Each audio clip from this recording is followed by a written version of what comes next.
welcome everybody to another fantastic episode of the High Five Guys. It's me, Chris, and yours truly, Mr. Todd, on the other side of the video and microphone over there. Mr. Todd, say hi. I am here. We are here. We are excited to do this. It's Tuesday. Tuesday's our day that we record, and we are ready to let this thing rip. And before we kick off anything, I have to say your look. You've got a haircut. you look fresh. You look fresh. I did have to go with the headphones today because I guess my AirPods were not charged. So yeah, That's a little different look. But yeah, I don't know. I just had T-shirts, the other ones, and that's not really like an established look. So I'm like, I could pretty much wear anything. So I decided to wear the Rutgers polo today. Yep, that's what I'm going. There you go, Rutgers. Yep. Represent. RU. Represent for College of Engineering. Bush campus, maybe. Absolutely, Bush campus. So quick question: did you go to the other campuses as well? I did. Yeah. Okay. I mean, I'd be on Livingston. I'd be on College Ave. For an individual class here or there, but vast majority was over there. Engineering stuff. Yep. Awesome. And for everybody else who's out there, we are the High Five Guys, and we're trying to just we're not trying, we are, and we will be spreading positive vibes and high fives all over the place. And what you'll come to find over the podcast is just a bunch of fun conversation, some good topics, some meaningful, maybe some very pointed in particular topics. Have fun while doing it. And then at the end, we always give some high fives. So this episode is going to be a barn burner. You're going to love it. It's going to be great. Wow. Maybe I'm not even going to say the topic. I'm not going to tell everybody what we're talking about yet. Burning barns. Wow. Okay. Yep. I mean, let's do it. So just, it's been a little while since we've talked. So Todd, what is new and exciting? What's happened since we last connected? Yeah, no change on the job front. That's the same as it was. Honestly, I'm enjoying the time off. I'm definitely not in the stagnation mode yet. I'm in sort of a mode of decompression. I'm not doing too much actually. I'm kind of taking it easy. Playing golf here and there, things like that. But a lot of I hadn't been posting things to social media much lately. The past few months, not as much, not the same kind of rate like for our band and things like that. So I'm doing more of that. Okay. I've been doing a lot of audio production, like creating clips and things, but just kind of sharing it among band members and things like that. Getting back to creating these little video clips, putting them up, Instagram, Facebook, some TikTok. And even a little bit of threads here and there. I do now. I don't mind threads. I know you've gotten into the threads. Yeah, I kind of like threads. I get into good discussions there. I like the topics people put. There's a lot of thoughtful conversation, and it's not I don't know. At least where I'm hanging out in there, maybe it's curated. I don't know, but it doesn't feel super toxic. I actually I get into some intelligent discussions there, so I enjoy that. Yeah. And now, do you feel like it's mindless threads? No. Or it's no, not at all. Yeah. It's a lot of social commentary. I mean, there's definitely I feel like the biggest raging battle on the internet these days, which is crazy, even more than Palestine, whatever. Men versus women, right? The battle of the sexes, I think, is rampant on the internet these days. And that comes up a lot, and I don't know. I'm not scared of dipping my toes into topics, but it's just amazing sometimes where there's these trigger phrases and words like a 50-50 or something. I was just trying to describe one time I was trying to describe a past relationship, my recent relationship, just saying we had a good balance, right? We shared duties in a sense of I would do the outdoor stuff, she would do the indoor stuff, and you want to call that traditional or whatever you want to say, but we both were doing the things that were more interesting to us, and it was a good balance. And I called that a 50-50 kind of relationship balance. Apparently that's a captured phrase or something. It's one of these you just mentioned that and they don't pay attention to anything else you say. and you're suddenly like this person that's you're going to get attacked for saying, because it means like you're a cheapskate who's trying to force. It's a cheapskate guy trying to force the girl to like pay for half of things. So it's not what I was saying at all. Yeah. So it's just, I don't know. That was a bit of a tangent, but I ran into that like last week. And again, I'm not afraid to engage. Like I don't hold back because some phrase has been captured by some weird group. Like that doesn't bother me. I say what I mean. I stand behind things that I say. So yeah. Awesome. Sorry, that was a huge tangent, but yeah. I like it. Anything else? Oh, yeah. Great performance. Yeah, awesome show on Saturday. Sorry, at our main spot, Benzi, the Italian restaurant. Terrific. Great show, fun, good crowd energy. Lots of people showed up. Just was really fun. We got a lot of good video clips out of that. That's a lot of stuff that I was posting. So wonderful. Yeah, I've seen a few of those come up. Is there a particular song you think that really did it on Saturday? I liked Turn the Page, the Bob Seger, Metallica version we did.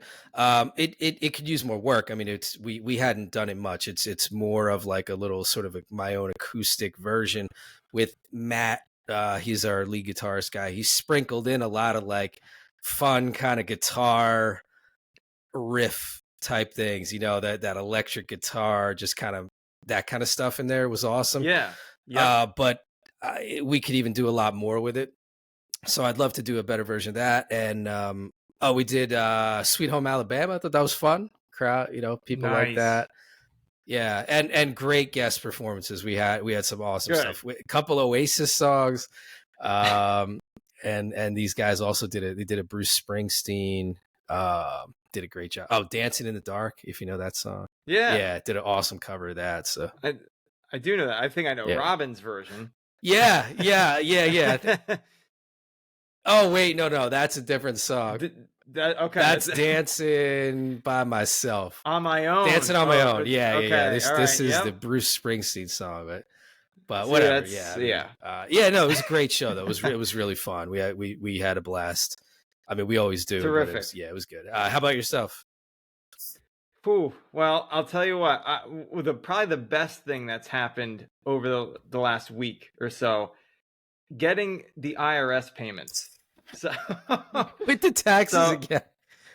I know. Listen, you won't hear much from taxes after this, but no, and this is not a shout out. I did actually get my refund payment, which is great. And then I don't have it actually here with me on the table, but I filed my taxes a little bit late in 2016. You can file an extension, right? But typically what happens is once you file an extension, you actually need to mail it in. I got a refund check from the IRS for my 2016 tax return today in the mail. It's hard to know what to say to that. I mean, I guess congrats. I'll high five you for that. That is funny.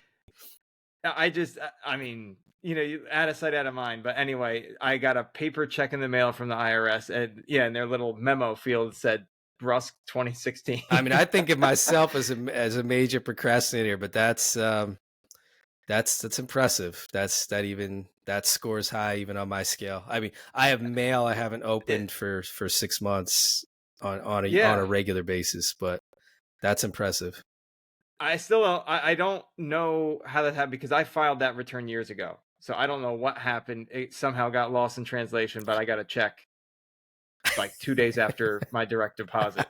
So for the 23 return. Unbelievable. Awesome. So awesome. That was fun. We had Priscilla. So we have a dog that Joe has really gotten a really good relationship with at the animal shelter. And unfortunately, just not very calm at the shelter. Like she has high anxiety. And anytime we take her out, Joe takes her out in particular, she loves it. Like she's almost, a playful dog. You wouldn't know anything, in terms of any issues or things like that.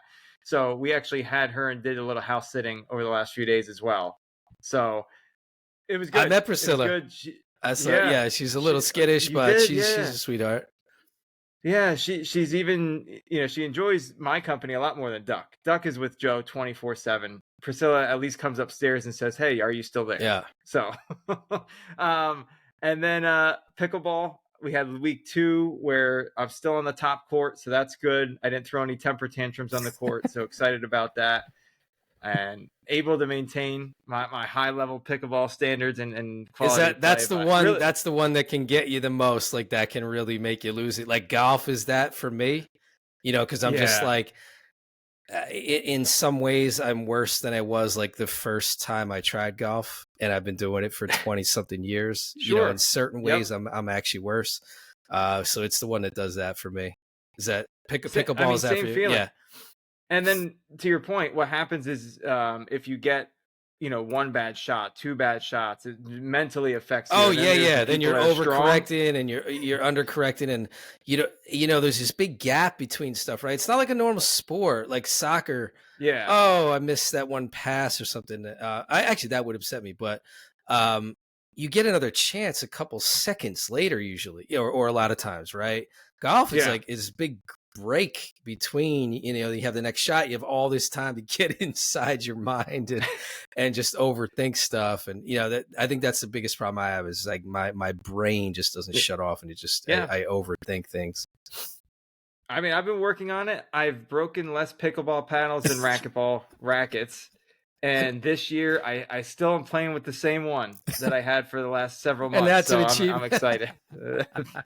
Oh man, okay. So, all right. Yeah, that's a good one. All right, that's hilarious. Yeah, the only other update really this past weekend was the long-term renters.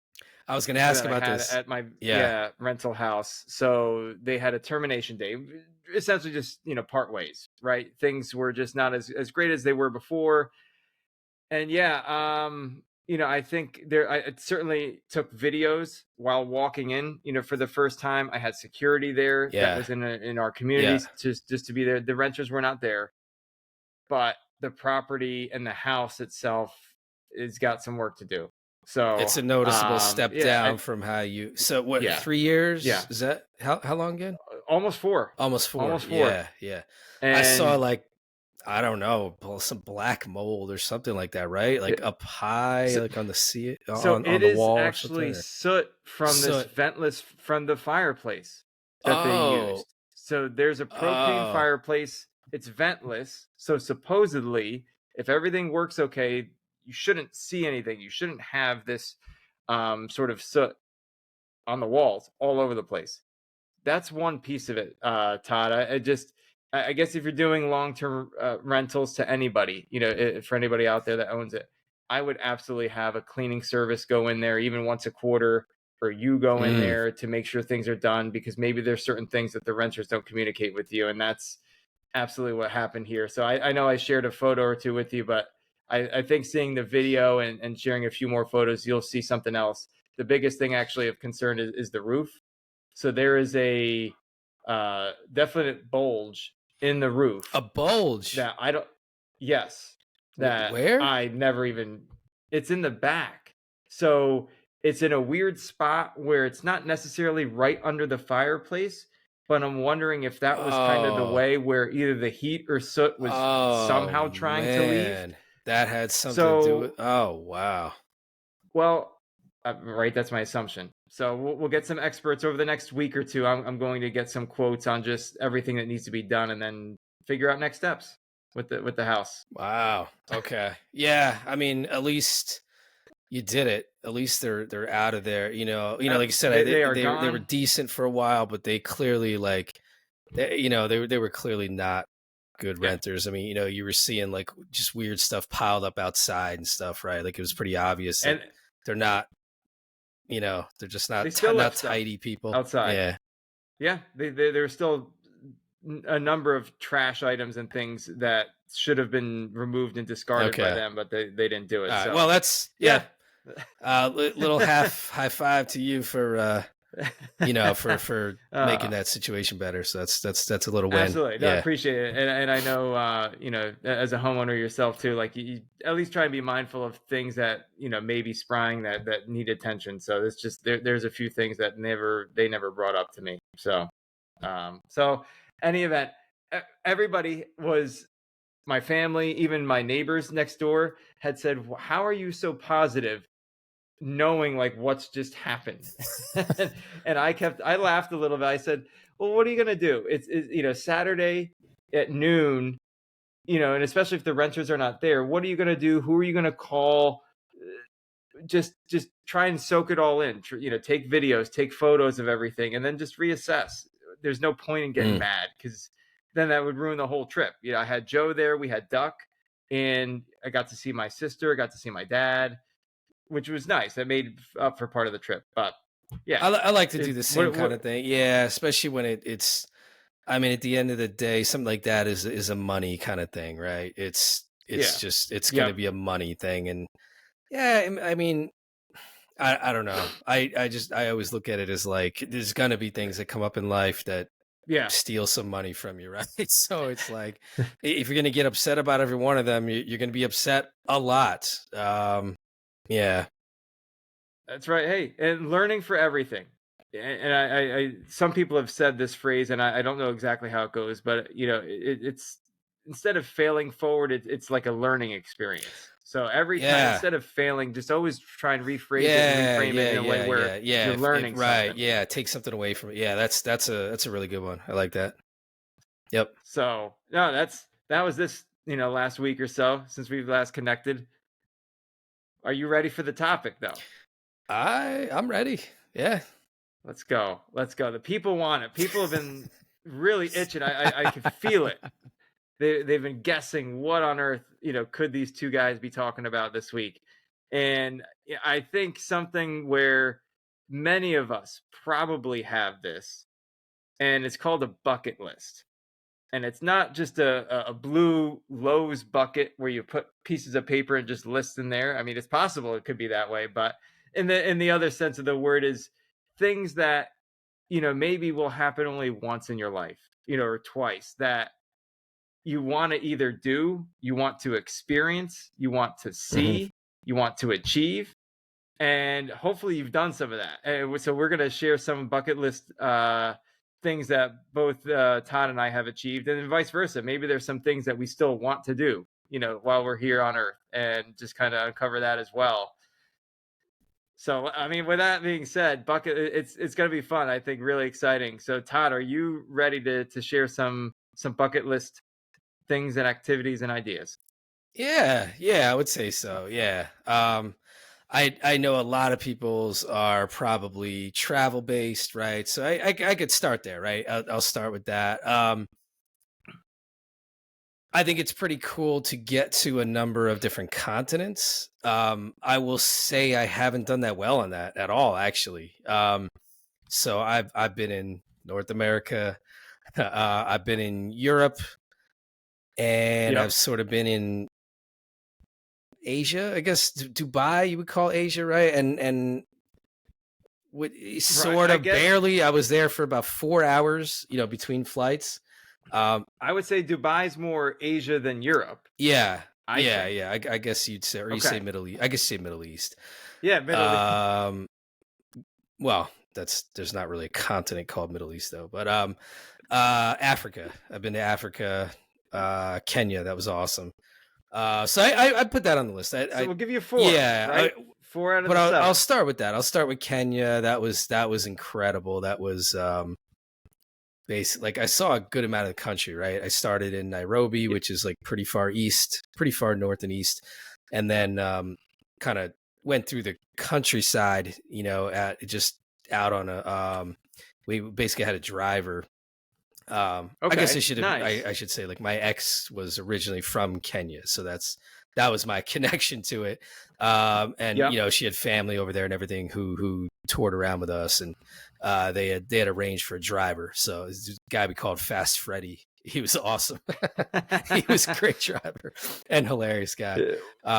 But we went, was he fast? He was fast. I mean, if he saw an ambulance coming or something, he would like sneak in behind it and follow behind and cut like an hour of traffic. He did that like once or twice. That was amazing. Yep. Well, we went out to the countryside, just saw, like, you go into Nairobi and you're like, oh, that's like a town that could exist in New Jersey.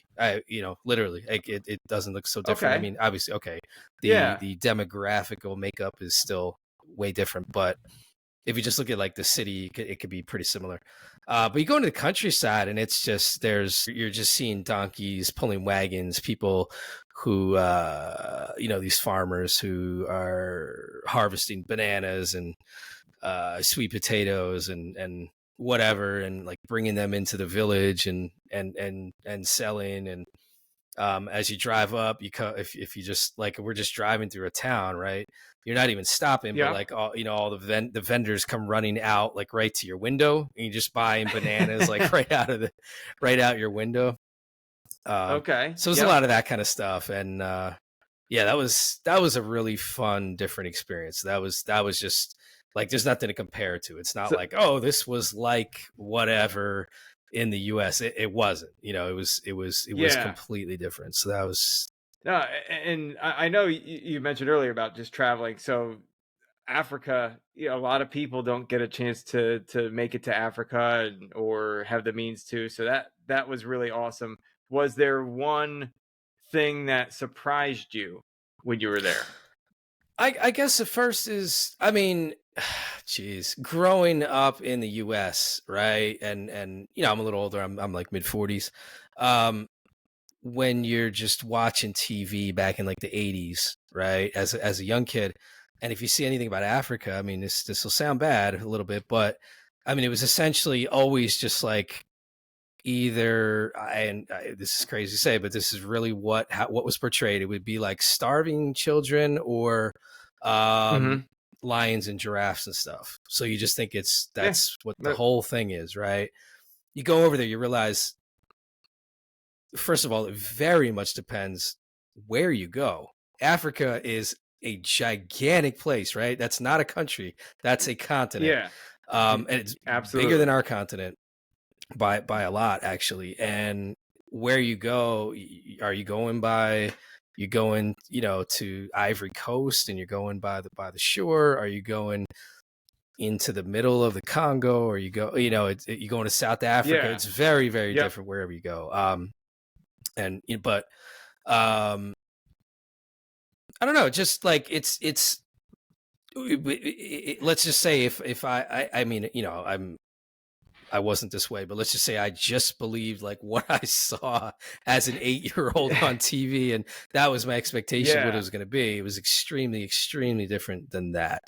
It was a Yeah. lot more Yep. familiar, and but then, I mean, foreign in a number of ways too, but also a lot more Sure. familiar, and just amazing people, super, super inviting, welcoming, awesome, invite you into their house. Everybody serves you tea the minute that you walk in. So yeah, it was just really great, really, really a great, unbelievably friendly and welcoming culture. So I really love that. Yeah. And that was more recent, right? Over the last, Yeah, couple of years or so. that Was there was any bucket list 2018 or stuff that so, or you've 20 done? 2017 or so. Oh, Yeah, okay. All right. 2017, I Actually, think, so something like that. Yeah, okay, so older than or further back, I should yeah, say, than I yeah. thought. Any other bucket list things come up even before then, like as you were younger, Mm. or I mean, just a tiny one. I'll say, like, graduating college was a pretty good one, and went through engineering, mechanical engineering at Rutgers. It was really difficult. A lot of people don't make it through yeah, in 4 years. I made that in 4 years, so I'll put that in. That's not a fun, exciting one, but I'll go with that. no, Um, but still, that's important. I know, college or secondary education, whatever you want to call yeah. it, that's a milestone. Uh, Absolutely. and I'll say, let's see, what's another good one? Maybe like starting a business. I have my LLC, and I did some like private contract tech work. I've done that sort of thing. Like, again, not a super exciting, amazing one, but it's something, right? Like, just there's a Yeah, feeling to that. There's a pride or whatever. Um, absolutely. yeah. How about yourself? Let's hear some from you. Sure. So I think first one that came to mind, talking about the topic, was I called it NASCAR day, but my friends for my 30th birthday all pitched in and got me a NASCAR driving experience. And so for my 30th birthday, this is not the day of, but at a time where it made sense, I got a chance to drive a real NASCAR stock car at Pocono Raceway. And the best part was my mom was there, my sister, husband, and even my best friend's wife was there, and got to see me drive around the track. It was such an unbelievable experience, knowing that I've played the game, like a NASCAR game when I was younger, and would drive the car around Pocono Raceway on the game. I went to NASCAR races, especially with my dad, when I was younger. To actually be on the track and drive the car itself was unbelievable. That's an awesome one. I mean, I sort of distantly remember, but I kind of forgot this happened, to be honest. So like you're in there with another driver. What does it look like? So it's a great question. Depending on the type of experience you purchase, the one that I had was I was driver and I was on my own. Wow. But every driver had a person that they had to follow. So, an instructor that they had to follow their car's line specifically. Okay. So we had a 30-minute tutorial, in the pit lane, if you will, video, etc., right? Gown up, everything like that. Then they took us out on the track and did a 2 or 3 laps in a van, and we were going about 80, 85 miles an hour. I was going to ask that too. Here's where you should start. Yeah. Okay. Yeah. Here's where you should brake. Here's where you should do this. And then the stints that I had was 2 8-lap sessions. And in the first 8 laps, every lap, as long as I followed the instructor's path to the T, he would increase his speed. So that was really cool. So at the end of the first 8 laps, we came into the pits.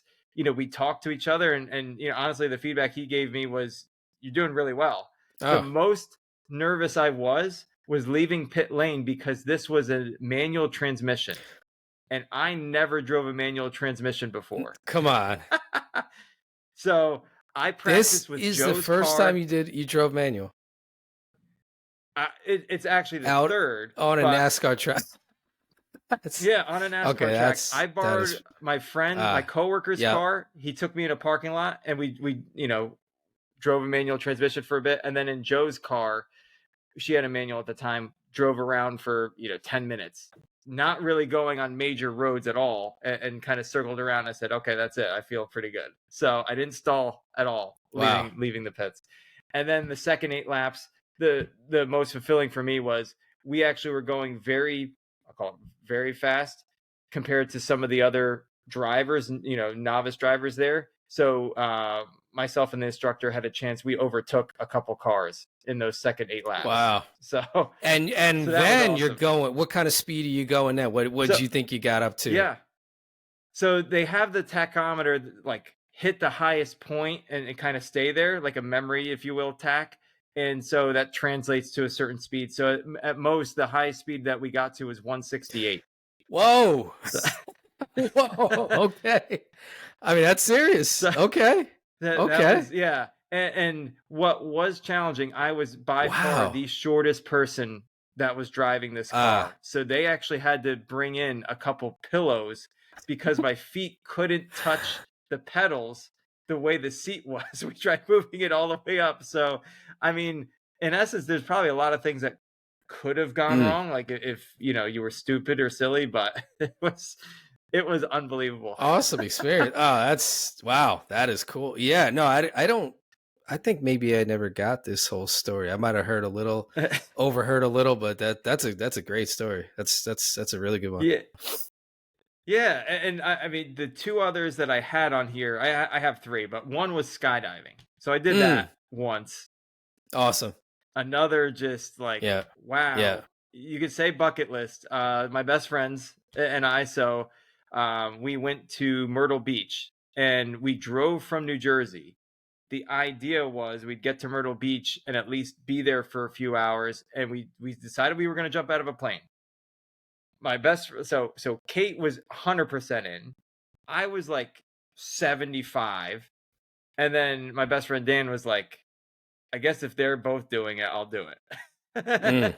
So, yeah, we ended up going, and we left a little bit later than we wanted to. We drove right to the skydiving place instead of checking into the hotel. And we got suited up. They showed us a safety video, etc. You're strapped on to a professional skydiver. And Dan said, if I'm not going out first, I'm not going. Oh. And so that was kind of the order. So it ended up going Dan, myself, Kate. And we started climbing.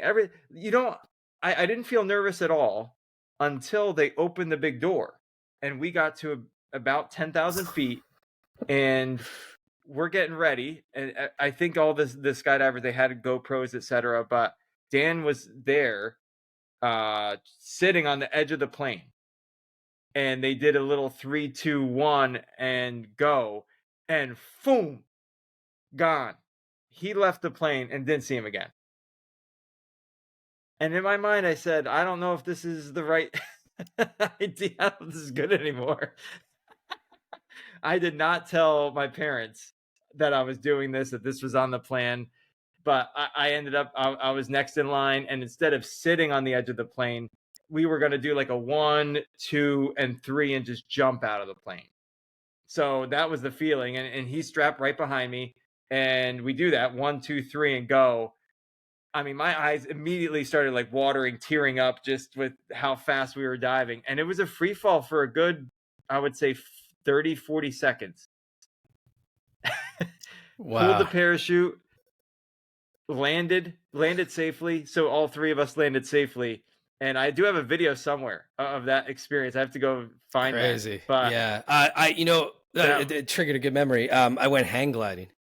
So I would put that awesome. I would put that on my list. Yeah, that was incredible. It was like sprouting wings. It was so awesome. Like we went. And where was that? Upstate New York. I forget exactly where, but probably not far from where you are. Like a little okay. South of you. Yeah. It wasn't. That's right. It wasn't way up there, but maybe a bit south of you. I mean, it was incredible. Like you got pulled around on a prop plane, towed us up, right? Okay. And it just goes up gradually, sort of in a circle. And so part of the whole voyage is that the way up was really that was fun. And you're outside the plane already. Oh yeah. You're in the hang glider, which it has wheels, right? It has wheels at the bottom. Yeah. You're in the hang glider. I'm stacked in, there was an instructor there too.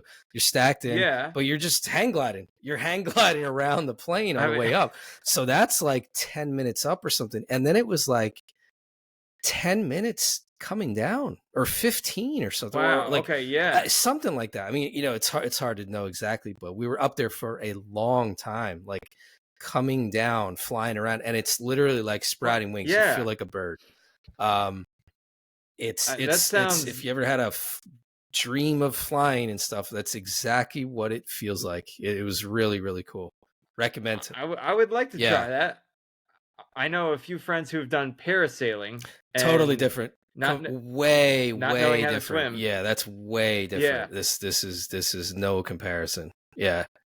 Yeah, and this similar. I know when we were on Oregon, you said you saw some cliff divers, right? With that, you went for a hike somewhere, and they were on top of the mountain. Oh, right? Or are they also? Oh, that was hang gliders. That was hang gliders just launching from the top of the mountain. Yeah, when we were there. Yeah. Which I'll add one more joint bucket list item for. I think this should qualify for you too. Is that those track World Championships that we went to, right, in Eugene? It was a fun experience. Yeah, saw all the best track athletes in the world up close to that. I mean, we talked about that before, but that's a good joint bucket list item that we have. It was great, again, to share it with you, to see celebrities, absolutely, track celebrities, professional athletes, some Hall of Fame athletes as well. It was wonderful, and I think what's fun about this topic too is probably the like drawing memories or ideas of, oh, I did this, like this was pretty cool. And I forgot about the hang gliding until you started talking about the about the skydiving. So yeah. Yeah, the only other thing, so funny enough, I wouldn't put marathon on the list though. Like thinking back, I No, probably would say yeah, just because of running. Maybe I think it should it's be. on my. I have something in the bucket list to do category that has something to do with that as well. But a marathon, absolutely. So doing my first marathon, it was very fulfilling and rewarding. I was upset for the most part because I just didn't achieve my time. And then you had the New York City Marathon, which an unbelievable experience. And you and Joe were there to cheer me on. Really fulfilling. I'll get to why I'm. I'll put an asterisk next to that bucket list item. Oh. We did have one other thing, or I did have one other thing, which was Havasupai Falls. So I'm not. I don't have any photos or anything ready to share, anything like that. But for those that don't know, it's a Indian reservation. So there's the Havasupai Nation, who are just on the edge of the Grand Canyon, on the western side of the Grand Canyon.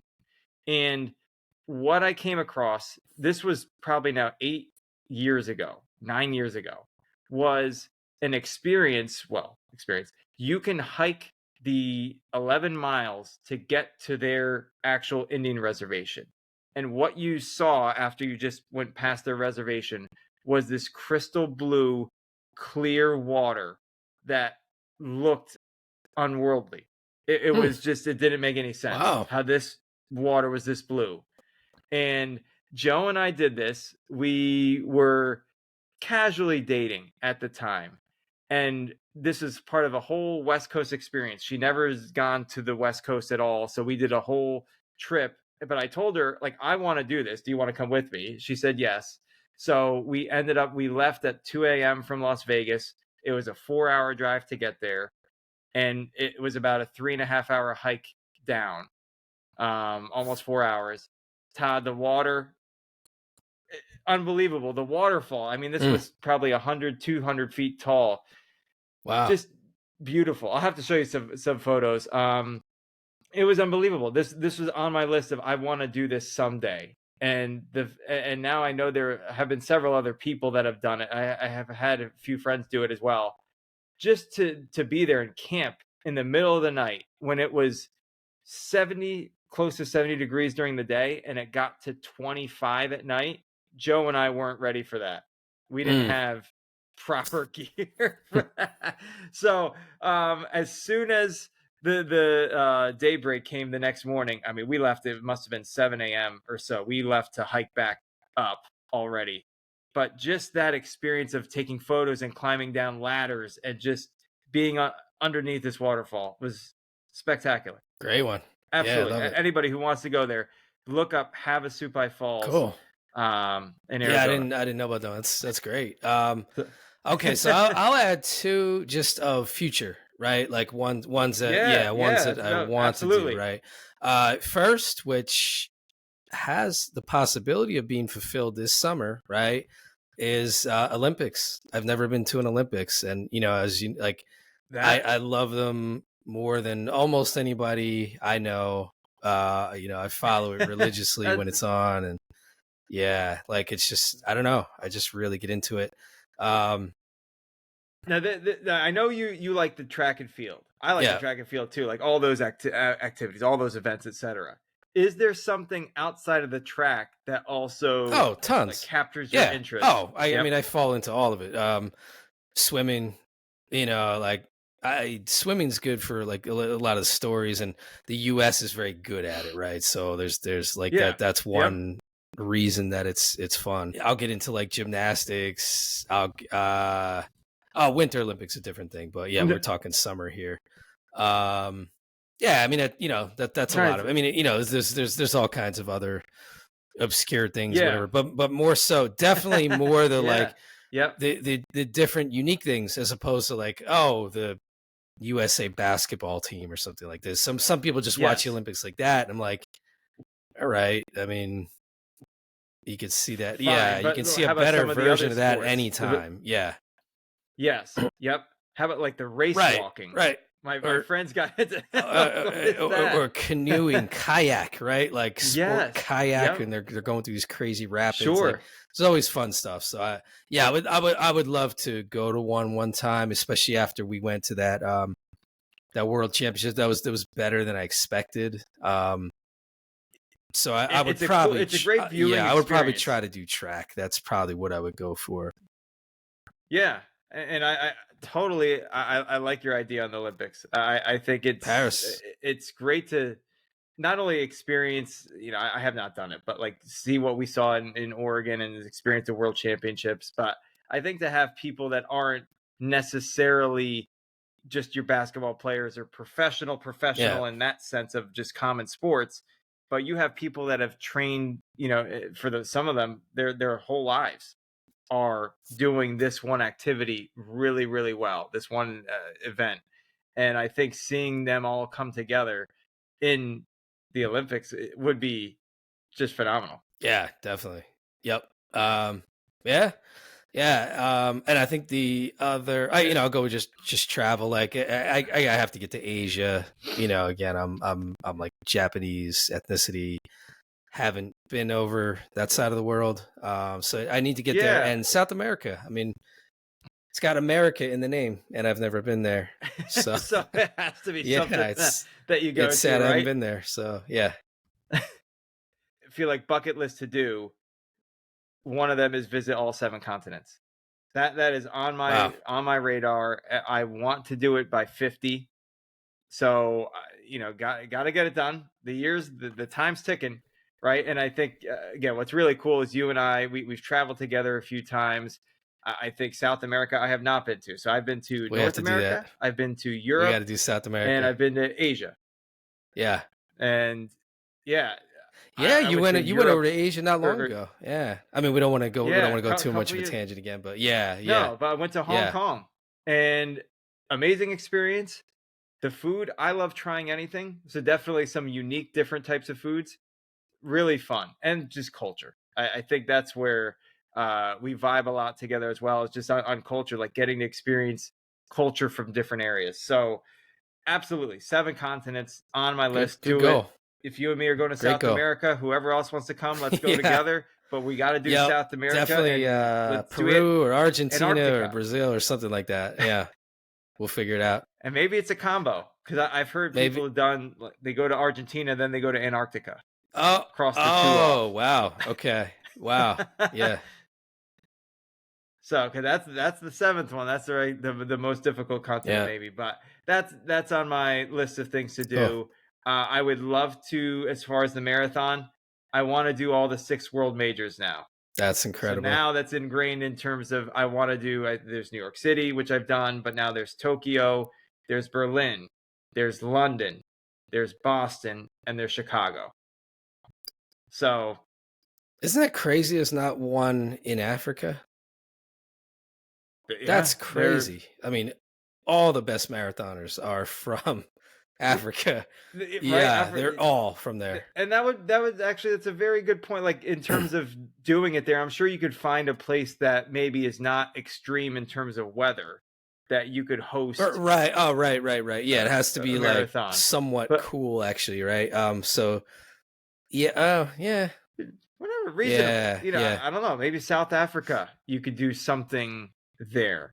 Maybe I don't know. Maybe Kenya. Yeah, Kenya. It might be that there's too much elevation, and it's one of the things that makes them good is they have a lot of them are living in thin air or mountainous terrain, right? So they're running up hills and things, and then so when they run on flat surface, it's like a breeze at sea level. Like it couldn't be easier, right? They're like, this is the easiest thing ever. So that's part of it too. But absolutely. I mean, other bucket list thing, just keep it very sweet. I would love to somehow live on the West Coast, even if it's for 2 or 3 months a year. I'd love to be out there. I had a great experience in California a few times. We've gone for racquetball tournaments at Huntington Beach, and people are out there at 7:30 a.m. They're on the boardwalk. Everybody's working out. Everybody looks hot in California. It doesn't matter how old or how young you are. Everybody is a very, very attractive. And people are just outdoor gyms, everything. I feel like it's an interesting vibe just to be there. It's good culture. And good culture out there. There's a lot of people who want to be actors and actresses too, and so everybody's fit, and pretty cool. And so the last one I'll say is on that front. So on acting, it's actually being in whether it's a local play, a local show, a musical, or really getting, I'll call it acted like what's the role that's not a supporting cast, maybe that's the right way to say it, in some sort of show. Cool. Somewhere. I would love to do that. I had no idea you you would have said that. Okay, interesting. I know, right? I don't give off those vibes. No, that's what makes this fun, right? I think bucket list ideas are just things that come up. I'm sure there's going to be more stuff too that you have, that anybody has who's listening to this or watching this. Feel free to comment or think about, what is it that you'd like to experience if you haven't experienced it yet. Or if you have done something cool, let us know. Yeah, if you're watching us on YouTube, definitely comment that below. Let us know. Absolutely. If you hate our list, or what's on your list? I love it. I love it. Now, this is also, I think, a favorite segment on the show is the high five of the week, right? Todd's nodding his head. No, it's a great time. So what we do for those who are just tuning in for the first time too, every week we do give high fives out to people, to things, experiences that, have made life better, made it more exciting, etc. You name it. And, again, part of that whole positive spread the joy, spread the happy type of theme here. So, Todd, do you have a high five of the week that you want to give a shout out? Yeah. Awesome. Okay, go for it. Again, not a person, but I would like to give a high five just to live music venues. Especially on the local scene, right? I'm not talking like I'm not talking necessarily like the arts center or whatever, or your big stadium, but like the local coffee shops, local restaurants that are supporting this stuff. I mean, for me, it's a bit selfish personally, but like we absolutely need it. This little band that we have, we're getting started. I got started going out to the open mic scenes, and they all happen at coffee shops. They happen at breweries. They happen at wineries. And it's just, it's where so many of like my favorite people are hanging out. You go there and it's just, wow, these people are so supportive, so awesome. The owners are the same thing. They're always like, because they, a lot of times they're not making a ton of money out of it. I mean, I get it. Like if you talk about like the business side, a little bit of it, I think what it is, it's typically, you're talking about, well, if you're talking about like the open mic type scene, that's something that will happen like midweek, right? So they'll do it on like a Wednesday. You have a bar that's normally super slow on a Wednesday. So this is a way of getting people in. You open it up to like musicians to come in who want to show a little bit of what they do, and maybe they're not like gigging musicians that are getting paid for doing some acts and things. Like, they're just out there like getting their feet wet.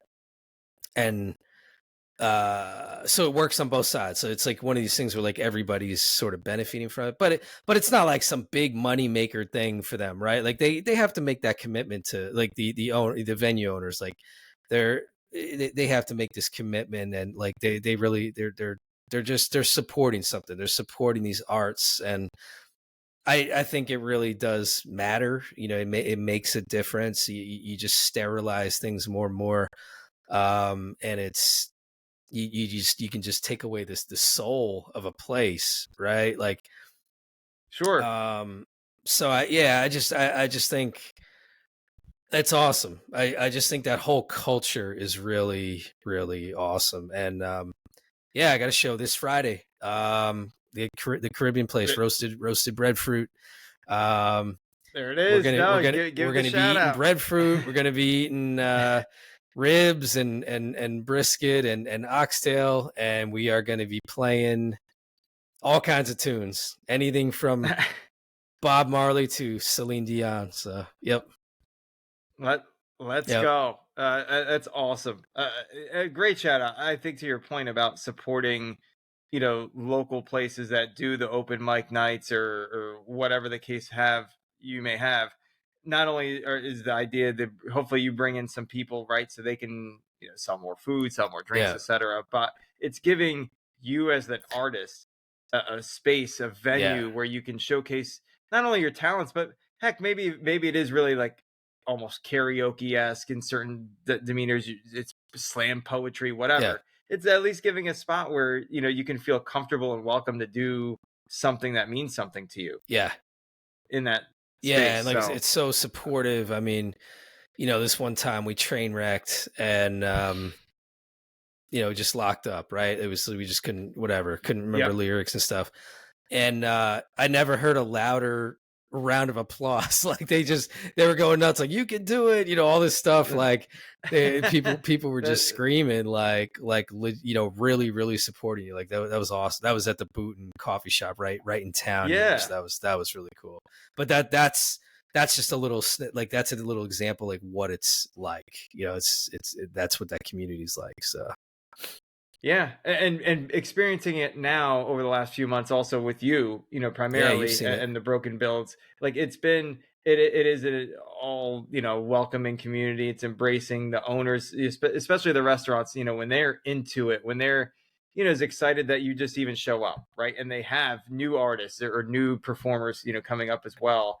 It makes it fun for everybody. I've had so much fun. I've made a lot of friends. There's people who come over. We have these jam sessions, like at times, Fridays, a lot of times, and just various people from the community who I've connected with on Facebook and stuff. Like sometimes they come over as well. So yeah, it's awesome. I love it. So that's mine. What do you got? That's awesome. So I've got some. It is sport related, but it's a shout out to, we're going to Vancouver Canucks. So I haven't followed up much on NHL playoffs. I know my dad's a huge Rangers fan. They're my number 2 team. They're doing extremely well in the playoffs against the Capitals right now. That's exciting. The Canucks were playing in Nashville, and we're down 3-1 in the third period with less than 4 minutes left. And they decide to pull their goalie. As you do, right? You want a 6th person on the ice. Hopefully you can score a goal. Well, they score a goal. And I'm rounding that. I think 2 minutes left. So 2 minutes goes by. They have a face-off in their end zone, in their side of the ice. So they still have the goalie in. Goalie comes out again. Goalie has to come back in. Goalie comes out. They score with, I believe, less than 20 seconds left. Wow. To tie the game at 3-3. Wow. And the Nashville crowd is a bit stunned because, I mean, they were raucous. You could hear it. They go into overtime, and about a minute into overtime, the Canucks score. Oh, my God. Yeah. And they win the game 4-3. They were down 3-1. They were playing away, right? They weren't home. And instead of the series being tied 2-2, like I said, Nashville only had 4 minutes left to close it out, tied up. Vancouver's up 3-1 now. Wow. Huge momentum swing. So, yeah, I think shout out to them for saying, you know what? 4 minutes left. It's not 60 minutes. It's not game over yet. We got time. So keep playing. And they fought through it. So, wow. Huge shout out to them. I know I've been on ice skates, I think, less than 5 times in my life. I'm not too bad. Have you been on ice skates before? Yeah, I'm not too bad. Yeah, I could say, I'm probably good enough to, like, I would say I could play hockey on ice skates. Yeah. All right. We'll have to try that out. I'm not saying I'm a monster on that or something, but like, I could be good enough that I could, like, I could do it. Yeah. Nice. Well, with that, everybody, I feel like it's a wrap on our 3rd episode here, where we talked a little bit about life, what's going on, and then talked about bucket list, right? A huge thing that many people have. So appreciate the conversation, Todd. I always learn something new about you. every time we get on the mic here. Yeah, So yeah, it's interesting when it's you take this time to just have a discussion with your pal. Yeah, I'm enjoying it. So hopefully people are enjoying it too. I mean, we're gonna keep doing it just because we like it. I mean, that's a big part of it, right? We're legitimately enjoying just catching up with each other, learning, talking about these topics. It keeps us like looking at things in the world. So yeah, we're gonna keep doing it, and again, hopefully people like it. We'll see. That's right. Oh, well said. And if you're not finding us on YouTube, we're out on the podcast platforms. You'll find us on iTunes. You'll find us on Spotify. Who knows? Maybe some other Martian or AI driven channel at some point soon. The way technology's going, but no, just thank you so much, Todd, for joining. I think we crushed it. I think we crushed it. It was fun. It was a great time. Always a great time with you. And everybody tuning in, thanks so much for joining us today, and wishing you the best day. Have a great day. Stay positive. Be positive. Enjoy. High fives to everybody. We'll catch you on the next episode.